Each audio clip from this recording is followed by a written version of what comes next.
అభ్యర్థుల తలరాతను మార్చే ఓటర్ల తీర్పు ఎవరి వైపు మొగ్గు చూపనుంది? ఇప్పటికే ఈవీఎంలో నిక్షిప్తమైనటువంటి అభ్యర్థుల తలరాతలను మార్చే ఓటర్ల తీర్పు తనకు అనుకూలంగా ఉందా, లేదా ప్రత్యర్థి గెలిచే అవకాశాలు ఉన్నాయా, అసలు తనకు విజయ అవకాశాలు ఎలా ఉన్నాయనేటువంటి అంశాన్ని అడిగి తెలుసుకునేందుకు మనతో పాటు వైసీపీ అభ్యర్థి అంజాద్ బాషా గారు. ముందుగా మీకు నమస్కారం అన్న, ఆల్ ద బెస్ట్ అన్న. నమస్కారం, అందరికీ నమస్కారం అన్న. విజయ అవకాశాలు మీకు ఎలా ఉన్నాయి? ఖచ్చితంగా డెఫినెట్గా విజయం మూడవసారి కూడా వరించబోతుంది. అది కూడా గతంలో కన్నా ఇంకా మంచి మెజార్టీ ఖచ్చితంగా సాధించబోతున్నామని చెప్పి కూడా కరాఖండిగా చెప్పగలం. ఎందుకంటే మరి ఈ 5 ఏళ్ల కాలంలో మరి మన ప్రభుత్వం అధికారంలోకి వచ్చిన తర్వాత మరి మేము చేసిన సంక్షేమ కార్యక్రమాలు అయితేమి, మరి కడప నగరాభివృద్ధి అయితేమి, మరి ఇవన్నీ కూడా మరి నా గెలుపుకు దోహదపడతాయని చెప్పి నేనైతే ఆశిస్తున్నాను. మరి ఆ తరహాలోనే గతంలో ఎప్పుడు జరిగినటువంటి విధంగా కూడా కడప అసెంబ్లీ కాన్స్టిట్యుయెన్సీలో ప్రజలందరూ కూడా పెద్ద సంఖ్యలో మరి బారులుగా నిలబడి తమ ఓటుని వినియోగించుకున్న పరిస్థితి మనం చూసాం. రాత్రి 10 గంటల వరకు కూడా పోలింగ్ జరిగిన సరళిని మనం చూసాం. గతంలో ఎప్పుడు మనం చూడలేదు 10 గంటల వరకు మరి పోలింగ్ జరిగిన పరిస్థితి. మరి ఇవన్నీ కూడా చూస్తుంటే మరీ ముఖ్యంగా మహిళా ఓటర్లు పెద్ద సంఖ్యలో మరి తమ ఓటును వినియోగించుకోవడం జరిగింది. మరి అదేవిధంగా వృద్ధులు కూడా మరి ప్రతి ఒక్కరు కూడా బాధ్యతగా వాళ్ళందరూ కూడా పోలింగ్ బూత్ల వద్ద వచ్చి మరి తమ ఓటును వినియోగించుకున్న పరిస్థితి గతంలో ఎప్పుడు మనం చూడలేదు. మరి ఈసారి ఈ ఎన్నికల్లో మరి వృద్ధులు కూడా పెద్ద సంఖ్యలో బారులుగా నిలబడి మరి వాళ్ళ ఓటును వినియోగించుకున్న పరిస్థితి. మరి ఓటింగ్ సరళిని చూసిన తర్వాత ఖచ్చితంగా మాకు పూర్తిగా నమ్మకం, విశ్వాసం ఉంది. మూడవసారి కూడా మరి ఖచ్చితంగా నేను గెలవబోతున్నాను ఈ కడప నియోజకవర్గం. అంటే ఓటింగ్ శాతం పెరిగింది కాబట్టి ప్రభుత్వంపై వ్యతిరేకత ఉన్నప్పుడే ఆ ఓటింగ్ శాతం పెరుగుతుందన్నటువంటి భావన ఉంది. మనం 2014లో చూసుకుంటే 2019కి చూసుకుంటే ఓటింగ్ శాతం పెరిగింది అంటే ప్రభుత్వాలు కూడా మారాయి. అది కాదు ఇక్కడ గతంలో ఎప్పుడు ఏ ప్రభుత్వాలు కూడా మరి ఈరోజు జగన్మోహన్ రెడ్డి గారు చేసినట్టు సంక్షేమ కార్యక్రమాలు గతంలో ఏ ప్రభుత్వంలో కూడా జరగలేదు. మరి ఈరోజు సంక్షేమ పథకాల ద్వారా ప్రతి గడపకు మరి అదేవిధంగా శాచ్యురేషన్ మోడ్లో మరి వాళ్ళకందరికీ కూడా లబ్ధి జరిగిన పరిస్థితి. డైరెక్ట్గా బెనిఫిషరీకి ఎక్కడ మిడిల్ మ్యాన్ లేడు, మధ్యవర్తులు లేరు, ఎక్కడ లంచాలకు తావు లేదు. శాచ్యురేషన్ మోడ్లో మరి ఈరోజు వాళ్ళకందరికీ కూడా సంక్షేమ పథకాలు అందాయి. కాబట్టి మరీ ముఖ్యంగా ఆ పథకాలు కూడా మహిళల పేరుతో మరి మహిళల అకౌంట్లో జమ చేశారు. కాబట్టి మరి ఖచ్చితంగా మహిళలందరూ కూడా పెద్ద సంఖ్యలో మరి ఈరోజు ఓట్లు వినియోగించుకున్న పరిస్థితి మనం చూశాం. కాబట్టి మరి ఏదైతే రాష్ట్ర వ్యాప్తంగా కూడా మరి అదే పరిస్థితి ఉంది. 2019 ఎన్నికలు మరి 2024 ఎన్నికలు మనం బేరీజ్ చేసుకుంటే 2019 కన్నా 2024లో సుమారుగా 10 లక్షల మంది మహిళలు మరి తమ ఓటును వినియోగించుకున్న పరిస్థితి ఎక్కువగా గతంలో కన్నా. ఈసారి 2019 కన్నా 2024లో 10 లక్షల మంది మహిళలు మరి ఎక్కువ సంఖ్యలో మరి ఈరోజు ఓట్లు వినియోగించుకున్న పరిస్థితి. ఇవన్నీ కూడా ఖచ్చితంగా వైఎస్ఆర్ కాంగ్రెస్ పార్టీకి అనుకూలించే పరిస్థితి ఉంది. జగన్మోహన్ రెడ్డి గారు చేసిన సంక్షేమ కార్యక్రమాలు ఖచ్చితంగా ప్రతి నియోజకవర్గంలో కూడా మరి అభ్యర్థులకు గెలుపుకు అవకాశాలు ఉంటాయని చెప్పి మేమైతే పూర్తిగా భావిస్తున్నాం. నా కడపలో ఎందుకు మతపరమైనటువంటి అంశాన్ని తెరపైకి తేవడానికి ప్రధాన కారణాలు ఏంటి? అసలు ఎందుకు మతపరమైన అంశం ఇంతకాలంగా మనం చూస్తున్నాం?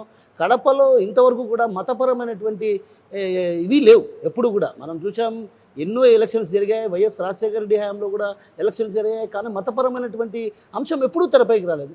ఎందుకు ఈసారి తెరపైకి మతపరమైన అంశం వచ్చింది? అది ఎవరైతే తీసుకొచ్చారో వాళ్ళని అడగాలి.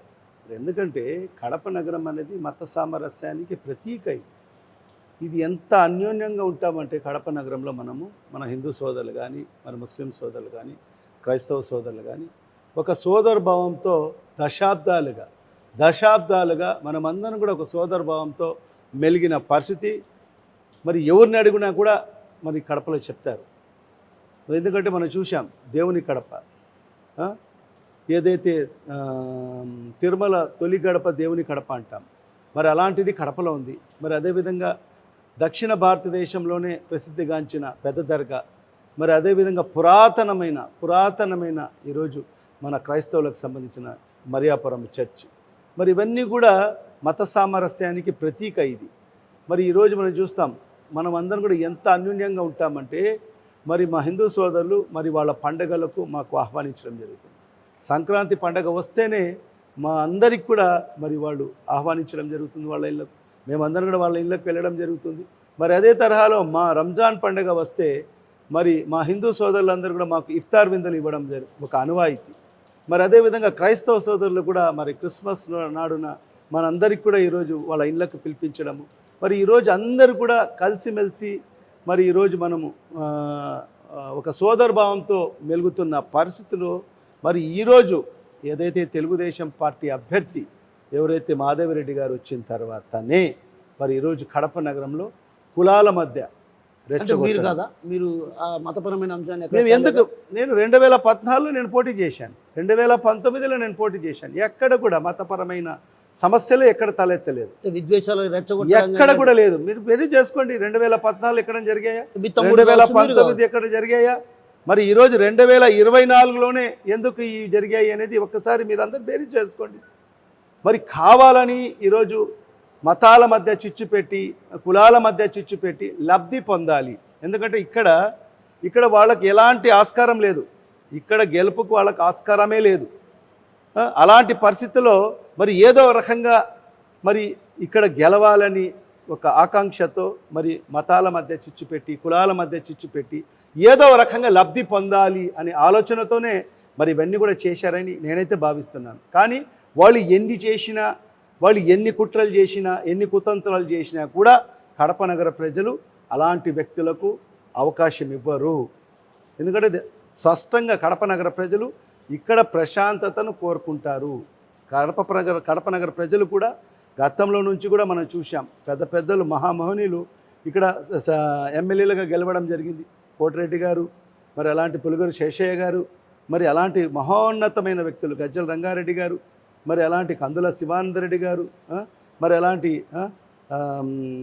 డాక్టర్ ఖలీల్ బాషా గారు, సి రామచంద్రయ్య గారు, మరి ఆమదుల్లా గారు, మరి ఇలాంటి వ్యక్తులు అనేక మంది ఎమ్మెల్యేలుగా గెలవడం జరిగింది. మరి ఎక్కడ కూడా ఎప్పుడు కూడా జరిగినటువంటి విధంగా మరి ఈరోజు ఎన్నికల్లో మరి మనం చూసాం, పోలింగ్ రోజున ఏదో ఒక రకంగా పోలింగ్ సరళిని తగ్గించాలి, ఏదో ఒక రకంగా రచ్చపెట్టుకోవాలి అనే ఆలోచనతో మా ఆకాంక్ష ఏంటంటే మాకు ప్రజాబలం ఉంది, ప్రజల చేత ఓట్లు వేయించుకోవాలి, మాకు పోలింగ్ శాతాన్ని పెంచాలి, ప్రజలందరూ కూడా స్వచ్ఛందంగా వాళ్ళు ఓటు వినియోగించుకోవాలని మా తాపత్రయం. కానీ వాళ్ళ తాపత్రయం ఏమంటే మరి పోలింగ్ సరళిని ఏదో ఒక రకంగా తగ్గించాలి. మరి ఆ రకంగా ప్రతి బూత్ కాడ కూడా వాళ్ళు ఏదో ఒక రకంగా గొడవ పెట్టుకోవడం.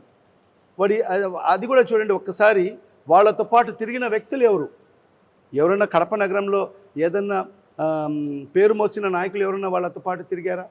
అందరు అల్లరి మూకలు, ఎవరైతే రౌడీ షీటర్లు ఉండారో మరి వాళ్ళందరూ కూడా తిరిగాడు. దుర్గా ప్రసాద్ తిరిగాడు. ఎక్కడ తిరిగారు? రోడ్ షోలో పాల్గొన్నారు కదా. రోడ్ షోలో కాదండి, పోలింగ్ సరళి రోజున ఎక్కడ తిరిగారు చెప్పండి. మీరు చెప్పే నాయకులు ఎక్కడ తిరిగారు? ఎక్కడ తిరగలేదు. వాళ్ళతో పాటు తిరిగిన వ్యక్తులందరూ కూడా ఈరోజు చూసుకోండి, ఎవరైతే రౌడీ షీటర్స్ ఉండారో, ఎవరైతే మర్డర్ కేసులో ఇరుక్కుని ఉండారో వాళ్ళను పెట్టుకొని, రౌడీ ముక్కలను పెట్టుకొని మరి వాళ్ళందరూ కూడా ప్రతి బూత్ కాడ వెళ్ళి ఏదో ఒక రకంగా గొడవ పెట్టుకొని మరి అక్కడ ఆ పోలింగ్ బూత్లో పోలింగ్ శాతాన్ని తగ్గించాలని వాళ్ళ భావన తప్ప ప్రజలు స్వచ్ఛందంగా ఓటు వినియోగించుకోవాలని చెప్పి ఏ కోశాన కూడా వాళ్ళ ఆలోచన చేయలేదు. కానీ మా ఆలోచన అలా కాదు. మా ఆలోచన ఏంటంటే మాకు ప్రజాబలం ఉంది, ప్రజలు ఖచ్చితంగా పోలింగ్ బూత్కి వస్తే ఖచ్చితంగా మాకు ఓటు పడుతుందని ఒక నమ్మకం, విశ్వాసం మాకుంది. కాబట్టి మరి ప్రజలు స్వచ్ఛందంగా వచ్చి పెద్ద సంఖ్యలో తమ ఓటుని వినియోగించుకోవాలి అని చెప్పి మా తాపత్రయం. మరి వాళ్ళది అలా కాదు, ఏదో ఒక రకంగా పోలింగ్ శాతాన్ని తగ్గించాలి.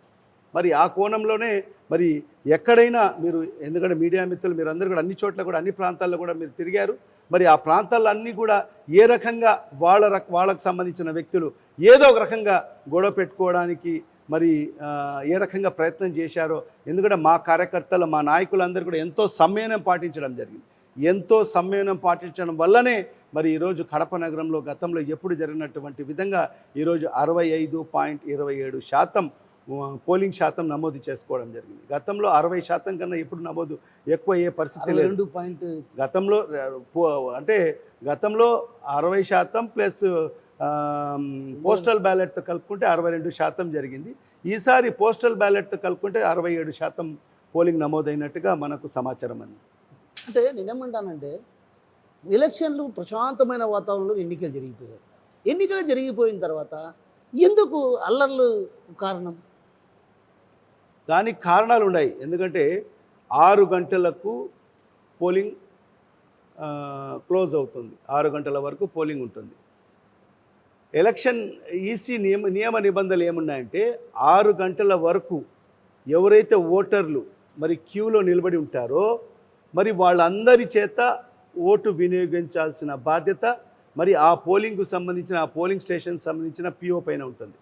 అంటే వాళ్ళందరూ కూడా ఓటు వినియోగించుకోవడానికి కోసం 6 గంటల లోపల ఎవరైతే ఆ పోలింగ్ బూత్ లోపల వస్తారో మరి వాళ్ళ చేత ఓటు వినియోగించుకోవాల్సిన పరిస్థితి ఉంది. ఎంతసేపు అయినా కూడా, అది ఎంత సమయం పట్టినా కూడా మరి ఆ క్యూ లైన్లో ఉన్న ప్రతి ఒక్కరి చేత ఓటు వేయించాల్సిన బాధ్యత ఆ పిఓ పైన ఉంటుంది. మరి ఏదైతే ఈ టీడీపీకి సంబంధించిన అభ్యర్థి అయిన మాధవిరెడ్డి గారు మరి అవగాహన లోపం వల్లనో ఏమో నాకైతే తెలియదు, కానీ మరి ఇవన్నీ ఇన్ని మాటలు మాట్లాడుతుంది, కానీ ఆ అవగాహన లేదని నేనైతే భావించడం లేదు. అవగాహన ఉన్ని కూడా మరి అదే పోలింగ్ స్టేషన్లోకి వెళ్ళి మరి 6 గంటలు అయిపోయింది, మీరు పోలింగ్ ఆపేయాలి, మరి వీళ్ళు ఎందరు కూడా బోగస్ ఓటర్లు అని చెప్పి మరి ఆ పీఓల మీద దుర్భాషలు ఆడము, మరి పోలింగ్ మీరు జరపకోకూడదు, 6 గంటలు అయిపోయింది, పోలింగ్ క్లోజ్ చేసేయాలని చెప్పి మరి వాళ్ళ మీద ఒత్తిడి తీసుకురావడం జరిగింది. మరి అదే సందర్భంలో నేను కూడా అక్కడికి వెళ్ళాను. మరి ఇక్కడ ఏదైతే క్యూ లైన్లు ఉన్నారో నేను పీఓతో అడిగాను, పీఓ గారు ఏంటి మీ నిబంధనలు ఏం చెప్తారు అంటే, సార్ 6 గంటల వరకు ఎంతమంది క్యూ లైన్లు ఉంటారో మరి వాళ్ళ చేత అంతా కూడా మేము ఓటు వేయిస్తాము. మరి అలాంటప్పుడు మరి ఈ అభ్యర్థి ఏ రకంగా మాట్లాడుతున్నారు అనేది మరి నేను పీఓ గారు అప్పుడే వెంటనే వాళ్ళకందరికీ కూడా స్లిప్స్ కూడా ఇచ్చి మరి వాళ్ళ క్యూ లైన్లు ఉండే వాళ్ళకందరికీ కూడా స్లిప్లు ఇచ్చి వాళ్ళ చేత ఓటు వినియోగించుకోవడం జరిగింది. మరి దీనికి కారణం ఈ ఘర్షణ కారణాలు కూడా ఇదే. పెద్ద సంఖ్యలో మరి 6 గంటల తర్వాత కూడా చాలా ఏదైతే పోలింగ్ బూతులలో మరీ ముఖ్యంగా మహిళలు మరి పురుషులు కూడా పెద్ద సంఖ్యలో మరి క్యూ లైన్లో ఉన్నారు కాబట్టి మరి అది ఏదో ఒక రకంగా ఆ పోలింగ్ని ఆపాలి, అక్కడ ఏదో ఒక ఘర్షణ వాతావరణం తీసుకొస్తే మరి ఆ ఓటర్లందరూ కూడా అక్కడి నుంచి వెళ్ళిపోతారని చెప్పి ఒక ప్రయత్నంలో భాగంగానే మరి ఇవన్నీ కూడా జరిగాయని చెప్పి నేనైతే భావిస్తున్నాను. దానికి ఖచ్చితంగా మేము కూడా ఎదురు నిలబడ్డాం. మరి అక్కడ ఉండే ప్రతి ఓటర్తో కూడా ఓటు వేయించగలిగాం. 10 గంటల వరకు ఒక పోలింగ్ బూత్లో 10 గంటల వరకు కూడా ఓటు వేయించగలిగాం. ఎందుకంటే ఓటు వేసేదానికి తన ఓటును వినియోగించుకోవడానికి అక్కడికి రావడం జరిగింది. మరి అలాంటి వ్యక్తిని మనం ఓటు వేయకోకుండా పంపించే పరిస్థితి లేదు. మరి ఎలక్షన్ కమిషన్ యొక్క ఆదేశాలు కూడా అదే ఉన్నాయి. మరి 6 గంటల లోపల ఎంతమంది ఓటర్లు క్యూ లైన్లో ఉంటారో మరి వాళ్ళ చేత ఓటు వేయించాల్సిన బాధ్యత మరి ఆ పీఓ పైన ఉంది. కాబట్టి దాన్ని మనం గట్టిగా పట్టుబడి ఆ క్యూ లైన్లో ఉన్న ప్రతి ఓటర్తో ఓటు వేయించగలిగామని చెప్పి నేనైతే భావిస్తున్నాను. మరి ఆ దిశలోనే మరి వాళ్ళ ప్రయత్నం అంతా కూడా మరి ఆ ఓటును వినియోగించుకోకూడదు. మరి ఎందుకంటే ఆ ఓట్లన్నీ కూడా వైఎస్ఆర్ కాంగ్రెస్ పార్టీకి పడతాయని ఒక నమ్మకం వాళ్ళకు ఉందేమో నాకైతే తెలియదు, కానీ మరి ఇది బోగస్ ఓటర్ అనేది ఎవరు తేలాలి? క్యూ లైన్లో నిలబడిన ఓటర్ బోగస్ ఓటర్ అనేది లోపల మీ ఏజెంట్లు ఉంటారు. మీ ఏజెంట్ అక్కడ పోయిన తర్వాత మరి ఏజెంట్ తేల్స్తాడు, లేకుంటే అక్కడ పీఓ తేల్స్తాడు అది బోగస్ ఓటరా జెన్యూన్ ఓటరా అనేది. మరి బయట కాదు కదా, బయట క్యూ లైన్లో నిలబడిన వాళ్ళందరూ కూడా బోగస్ ఓటర్లు అంటే అందుకోసమే వాళ్ళందరూ కూడా వాళ్ళ తాపత్రయం అంతా కూడా మరి ఆ ఓటర్లందరూ కూడా ఓటు వినియోగించుకోకూడదు, ఆ పోలింగ్ శాతాన్ని తగ్గించాలని చెప్పి మరి కుట్రలో భాగంగానే మరి చిన్నపాటి ఘర్షణకు దారి చిన్నపాటి ఘర్షణ ఏందన్నా, రాళ్ళ దాడి చేస్తున్నారు కదన్నా. అదే ఎవరు చేశారనేది కూడా మీకు క్లియర్ వీడియో క్లిప్పింగ్స్ కూడా ఉన్నాయి కదా. ఉన్నాయి. రాళ్ళ దాడి చేసుకోవడం ఏంటన్నా అసలు నాకు అర్థం కావట్లా. అదే రాళ్ళ దాడికి దిగాల్సిన అవసరం ఏంటి? సంయమనం పాటించాల్సినటువంటి మీ రెండు పార్టీలు ఇలా రాళ్ళ దాడి దిగడం ఏంటి? మేము పూర్తిగా సంయమనం పాటించడం వల్లనే మరి ఏదైతే 9 గంటల వరకు కూడా సంయమనం పాటించడం వల్లనే మరి ఈ శాతం పోలింగ్ కూడా జరిగింది. మరి వాళ్ళ ప్రకారంగా వాళ్ళు ఏదో ఒక రకంగా అల్లరి చెయ్యాలని చెప్పి వాళ్ళు ఏదైతే కుట్ర పన్నారో వాళ్ళ కుట్రలో మేము కూడా భాగస్వాములు అయింటే మరి మధ్యాహ్నం నుంచే వాళ్ళు అల్లరి చేయాలని చెప్పి మరి ఆ ఆలోచనతోనే మరి ముందుకెళ్ళారు. కానీ మేము మా నాయకులు మా కార్యకర్తలందరూ కూడా ఎంతో సంయమనం పాటించి మా ఓటర్లు ఖచ్చితంగా ఓటు వినియోగించుకోవాలి అని చెప్పి మేము కూడా మా కార్యకర్తలకు నాయకులకు కూడా అందరికీ సందేశం ఇవ్వడం జరిగింది. ఎవరు కూడా మరి వాళ్ళు రెచ్చగొట్టే మాటలు మాట్లాడినా రెచ్చగొట్టే ప్రసంగాలు చేసినా కూడా ఎవరు కూడా వాళ్ళ మాటలకు ఎవరు కూడా మీరు తలగొక్కకండి. మీరందరూ కూడా ప్రజలను ఓటు వినియోగించుకునే దిశలో ఓటర్లను మరి బూతులకు మరి తీసుకువెళ్ళే దాంట్లో మనం అందరం కూడా కాన్సన్ట్రేట్ చేస్తాం. మరి మనం ఓటు శాతాన్ని మనం పెంచుకుంటామని చెప్పి ఆ దిశలోనే మా కార్యకర్తల నాయకులందరూ కూడా దాంట్లో నిమగ్నమై మరి పోలింగ్ శాతాన్ని కూడా పెంచుకునేదానికి మరి ఈరోజు మనము మా నాయకులు కార్యకర్తలందరూ కూడా ఎంత కష్టపడడం జరిగింది. అంటే ఇప్పుడు రాళ్ళ దాడి జరిగింది, వాళ్ళే వేశారా, మీరు వేయలేదా? ఖచ్చితంగా ఎవరు ఎవరు కూడా వేశారు కదా. అది కాదు కదా, మొదట ఎక్కడి నుంచి స్టార్ట్ అయిందో మీకు వీడియోలో కూడా క్లియర్ కట్గా ఉంది. క్లియర్ కట్గా ఎక్కడి నుంచి స్టార్ట్ అయింది, ఎక్కడి నుంచి స్టార్ట్ అయింది. వాళ్ళు నా కారు అంతా ధ్వంసమైంది. వాళ్ళ రాళ్ల దాడిలో నా కారు ధ్వంసమైంది. రెచ్చగొట్ట వ్యాఖ్యలు అంజాద్ బాషానే చేశారంటున్నారు కదా. ఎవరు చెప్పారు? వాళ్ళ తరఫు నుంచి స్టార్ట్ అయింది. వాళ్ళ తరఫు నుంచి స్టార్ట్ అయిన తర్వాత దానికి ప్రతిస్పందన ఉంటుంది. ప్రతిస్పందన ఖచ్చితంగా ఉంటుంది. వాళ్ళ తరఫు నుంచి రెచ్చగొట్టే ప్రసంగాలు అయితేమి, వాళ్ళ రాళ్ళు దువ్వింది వాళ్ళే ఫస్ట్. మీ వీడియో క్లిప్పింగ్స్లో అంతా ఉంది. వాళ్ళందరూ కూడా తొడగొట్టి వాళ్ళు రాళ్ళు దువ్విన తర్వాత నా కారు అద్దాలు పగిలిన తర్వాతనే మా వాళ్ళు దానికి ప్రతిస్పందించాడు. అంటే ముందు వాళ్ళు నా కారు అద్దాలు పగిలిన తర్వాతనే మా వాళ్ళు కూడా ప్రతిస్పందించారు. ఎందుకు మీరు ఇంత కవ్వింపు చర్యలకు పాల్పడుతున్నా? ఒకవైపు వాళ్ళ పక్కన వేరే వాళ్ళు తిరుగుతాడని అన్నప్పుడు మీరు ఎందుకు ఎన్నికల కమిషన్ దృష్టికి తీసుకెళ్ళకపోయారు? మీరు ఏ ఎన్నికలకు పోలీస్ యంత్రాంగం ఉంది కదా, ప్రతి డిఎస్పీకి మనం చెప్తున్నాం, జిల్లా అధికారులకు చెప్తున్నాం, మరి ఆర్ఓకు చెప్తున్నాం. మరి మనకి ఎన్నికల కమిషన్కి ఎవరు తీసుకువెళ్ళాలి? మీరు తీసుకెళ్ళాలి కదా. అదే కదా, వాళ్ళ పక్కన ఉండే వాళ్ళు. అదే మనకి ఇక్కడ ఎవరు ఆర్ఓ ఎవరు? మనకు ఆర్డీఓ గారు. ఆర్ఓ గారి దృష్టికి తీసుకెళ్ళాం, డిఎస్పీ గారి దృష్టికి తీసుకెళ్ళాం, ఎస్పీ గారి దృష్టికి తీసుకెళ్ళాం. లా అండ్ ఆర్డర్ ఎవరు మెయింటైన్ చేయాలి? పోలీస్ డిపార్ట్మెంట్ కదా. ఎస్పీ గారి దృష్టికి తీసుకెళ్ళాం, డిఎస్పీ గారికి ప్రతి సందర్భంలో కూడా డిఎస్పీ గారికి దృష్టికి తీసుకెళ్ళాం. మరి ఇవన్నీ కూడా తీసుకుపోయాం. మరి వాళ్ళు చేసిన చర్యలు ఏంటో ఒకసారి అధికారులను మీరు అడగాలి. పోలీస్ డిపార్ట్మెంట్ ఎలాంటి చర్యలు చేపట్టారనేది కూడా మరి వాళ్ళని అడగాలి. మరి మన సైడ్ నుంచి ప్రతి సందర్భంలో ఏ బూతులు ఎక్కడ జరుగుతుంది, ఏం జరుగుతుందని చెప్పి కూడా మేము పోలీస్ డిపార్ట్మెంట్కు సమాచారాన్ని అందించడం జరిగింది. కొన్ని ప్రాంతాల్లో అంజాద్ బాషా సోదరుడు డబ్బులు ఇచ్చి ఓటింగ్లు అంటే దొంగ ఓట్లు పోల్ చేయించాడు అని ఒక ఆరోపణ. అలాంటి గత్యంతరం మాకు లేదు. డబ్బులు ఇచ్చి ఓట్లు వేయించుకోవాల్సిన గత్యంతరం మాకైతే లేదు. ప్రజలు స్వచ్ఛందంగా ఓటు వేసి జగన్మోహన్ రెడ్డి గారిని ముఖ్యమంత్రి చేసుకోవాలనే తాపత్రయం అయితే ప్రజలు స్పష్టంగా కనిపిస్తుంది. ఎందుకంటే వాళ్ళు గత 5 ఏళ్ల కాలంలో వాళ్ళకి జరిగిన లబ్ధి గతంలో ఏ ప్రభుత్వంలో జరగలేదు. మరి ఆ రకంగా సాచ్యురేషన్ మోడ్లో ఆ కుటుంబాలకు మేలు జరిగాయి కాబట్టి ప్రజలు కూడా స్వచ్ఛందంగా వాళ్ళే వచ్చి పోలింగ్ బూతుల్లో బార్లుగా నిలబడ్డారు. ఉదయం నుంచి సాయంకాలం వరకు కూడా బార్లు ఎక్కడ తగ్గని పరిస్థితి. మరి అలాంటిది ఇది డబ్బులు ఇస్తే వచ్చే పరిస్థితి ఉండేది కాదు. ఎప్పుడు కూడా డబ్బులతో ఓటర్లను మనం ఎప్పుడు ప్రలోభాలకు గురించి కొనే పరిస్థితి ఉండదు. గతంలో కూడా ఎప్పుడైనా మీరు ఇన్ని ఎన్నికలు మీరు చూసింటారు. ఈ తరహాలో ఎప్పుడు చూసినా కూడా బార్లుగా నిలబడిన పరిస్థితి ఎప్పుడు మనం చూడలేదు. మరి అవన్నీ కూడా ప్రజలు స్వచ్ఛందంగా తమ ఓటు వినియోగించుకోవాలని తాపత్రయం వాళ్ళలో ఉంది కాబట్టి ఖచ్చితంగా జగన్మోహన్ రెడ్డి గారిని ముఖ్యమంత్రి చేసుకోవాలని తాపత్రయం వాళ్ళ ఓటర్లలో ఉంది కాబట్టి ఎంత ఎండ ఉన్నా కూడా ఎండ కూడా లెక్క చేయకోకుండా మరి వృద్ధులు 70-80 ఏళ్ల వృద్ధులు కూడా వచ్చి మరి బార్లో నిలబడి తమ ఓటుని వినియోగించుకున్న పరిస్థితి నేను గత 2 ఎన్నికల్లో ఎప్పుడు చూడలేదు. ఈ ఎన్నికల్లో నేను చూశాను. మరి ఇవన్నీ కూడా చూస్తుంటే ఖచ్చితంగా మరి ఆ ఓటర్లందరూ కూడా జగన్మోహన్ రెడ్డి గారికి అండగా ఉండాలని చెప్పి మేమైతే పూర్తిగా విశ్వసిస్తున్నాం. అన్న కొన్ని ప్రాంతాల్లో ఏదైతే మైనారిటీల ప్రభావం ఉన్నటువంటి ప్రాంతాల్లో ఓటింగ్ శాతం తగ్గింది అని ఒక ఉంది. అంటే దీన్ని బట్టి చూస్తే మీ ఓటమికి ఎక్కువ అవకాశాలు ఉన్నాయన్న భావన వినిపిస్తుంది. ఎలా చూడొచ్చు? అలాంటిది ఏమీ లేదు. ఓటింగ్ శాతం అన్ని చోట్ల కూడా గతంలో కన్నా ఈసారి ఓటింగ్ శాతం పెరిగింది. గతంలో కన్నా ఈసారి అన్ని పోలింగ్ బూత్లలో కూడా ఓటింగ్ శాతం పెరిగింది. ఖచ్చితంగా గెలవబోతున్నాం, మూడోసారి కూడా గెలవబోతున్నాం. ఖచ్చితంగా గతంలో కన్నా మంచి మెజార్టీ వచ్చే అవకాశం ఉంది. అన్న చివరిగా ఒక మాట అడుగుతున్నాను, గెలుపుకు సంబంధించి ఎలాంటి ధీమా ఉంది మీలో? అంటే ఎంత మెజార్టీ రావచ్చు, ఏ విధంగా మీరు నేను గెలుస్తానని బెరీజ్ వేసుకోగలుగుతున్నాను? ఖచ్చితంగా ఇప్పుడు చెప్తున్నాం కదా, ఇవన్నీ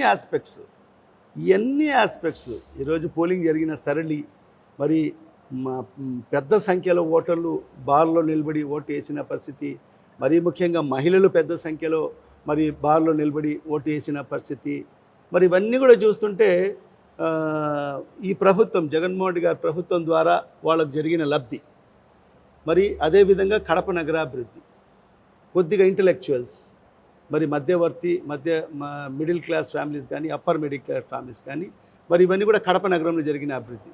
ఈ రెండే సంక్షేమం, అభివృద్ధి. మా ఎజెండా కూడా ఎన్నికల్లో కూడా మేము ఒకటే, మా క్యాన్వాసింగ్లో కూడా మేము చెప్పింది ఒకటే, సంక్షేమం అభివృద్ధిని చూసి ఓటేయండి. గతంలో ఎప్పుడు కడప నగరం అభివృద్ధికి నోచుకోలేదు. మరి ఈరోజు జగన్మోహన్ రెడ్డి గారి ప్రభుత్వం వచ్చిన తర్వాతనే మరి ఈరోజు కడప నగరం అభివృద్ధి వైపుకు అడుగులు పడ్డాయి. మరి ఈ అభివృద్ధి అనేది ఆగిపోకూడదు. అభివృద్ధి కొనసాగాలి అంటే జగన్మోహన్ రెడ్డి గారు ముఖ్యమంత్రి కావాలి. ఖచ్చితంగా రాబో రోజుల్లో మళ్ళొకసారి జగన్మోహన్ రెడ్డి గారు ముఖ్యమంత్రి అయితే మరి ఇంతకన్నా పెద్ద సంఖ్యలో మరి నిధులు తీసుకొచ్చి కడప నగరాన్ని అభివృద్ధి చేస్తానని చెప్పి మరి వాళ్ళకందరికీ నేను మాట ఇవ్వడం జరిగింది. మరి అవన్నీ కూడా ప్రజలందరూ కూడా గ్రహించి మరి ఈరోజు ఖచ్చితంగా సంక్షేమం, అభివృద్ధే నా గెలుపుకు పునాదులని చెప్పి నేనైతే భావిస్తున్నాను. మరి ఎంత మెజార్టీ అని చెప్పారు, ఇప్పటికే చెప్పాను నేను. గతంలో 2019లో వచ్చిన మెజార్టీ కన్నా మరి ఎక్కువగా మరి మెజార్టీ వస్తుందని చెప్పి కూడా నాకు పూర్తిగా ధీమా ఉందని చెప్పి తెలియజేసుకుంటున్నాను. అన్న చివరిగా ఈ మాట మాట్లాడేసి క్లోజ్ చేస్తాను. మైనారిటీలు కావచ్చు, అదేవిధంగా క్రిస్టియన్స్ కావచ్చు, ఎక్కువ శాతం ఒక ఓటు మీకేసిన ఆ తర్వాత రెండవ ఓటు ఎంపీగా షర్మిలాకు ఓటేశారని ఉంది. అవన్నీ అపోహలు మాత్రమే. ఎవరు కూడా క్రాస్ ఓటింగ్కి ఏదో 1% ఏదన్నా మనం చెప్పలేం.